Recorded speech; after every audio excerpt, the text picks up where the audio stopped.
Chapter 8 The Little Mirth Thief. After saying goodbye to Ben, Mal burst out the library doors and crossed campus, weaving her way through a crowd of students rushing out of their classes, and headed to study hall. Evie deployed the emergency text option sparingly, so Mal knew it was serious. When she finally arrived back at their room, she found Evie sitting on the bed with Arabella, who was sniffling and wiping her eyes. "Mal! Thank goblins you're here," said Evie. Thank goblins? Things must really be serious if Evie was slipping back into owl speak. Mal took a seat across from Arabella and tried to look comforting. "Tell Mal what you told me," Evie said to her friend. Mal thought that maybe Arabella, who was new to Ordon Prep, had some kind of first-year problem. The villain kids all had questions when they first arrived too. Was it okay to eat as much food as you could from the refectory? Jay. Could you take as many classes as you could fit into your schedule, or even take 2 classes at the same time if you worked really fast? Carlos, of course. Evie had wanted to know if they had to wear uniforms.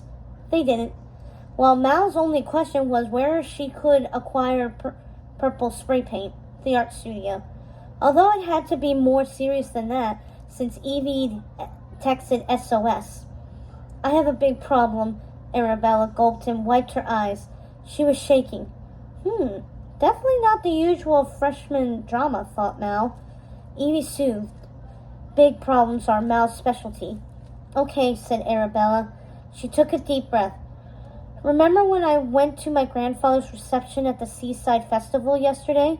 Mal nodded. "So, I did something stupid at the party. I took something that wasn't mine," said Arabella, still sniffling. "When he wasn't looking, I swiped my grandfather's trident. I just wanted to see if I had enough power in me to use it like my cousins. I just wanted to prove that I'm one of the king's heirs too, that I could raise the waves like he did. I figured I'd return it right after." "Okay, so you took his trident." Mal tapped her chin with her fingers. She could tell where this story was going already.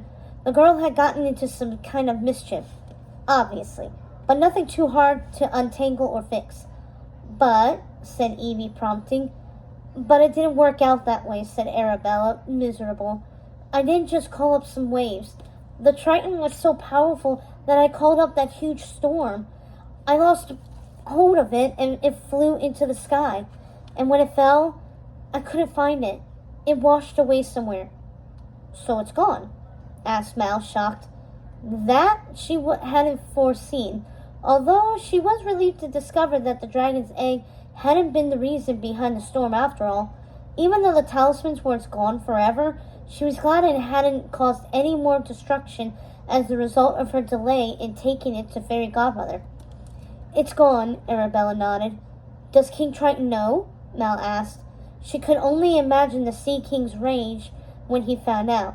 Mal knew all about what happened when powerful beings were bereft of their magical instruments.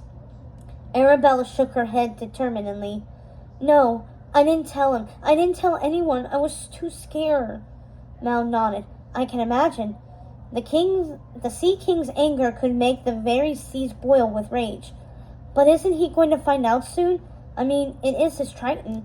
I told him I put it back in the case, which he's going to return to the museum tomorrow."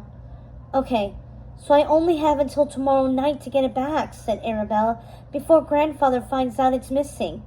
"And you haven't told anybody?" Arabella shook her head. "My mom would kill me, and so would all my aunts, of course. I saw it shoot into the air, but no one seemed to notice because of the storm." "They probably thought it was just lightning," said Evie. "So what exactly do you need us to do?" asked Mal. "Help me find it," Arabella said weakly. "We have to help her," said Evie. Mal considered it. Arabella should probably tell her family what happened as soon as possible. But Mal understood wanting to take care of something on your own, or with the help of your friends. Speaking of friends in need, Ben was on his way to Northern Way, and Mal didn't want to bother him while he was on such an important trip. But she could still rely on the rest of the gang. "Evie, let's get the boys," said Mal. Arabella's face lit up with hope. "So you guys will help?" Mal nodded. Of course we'll help. Any friend of Evie's is a friend of ours.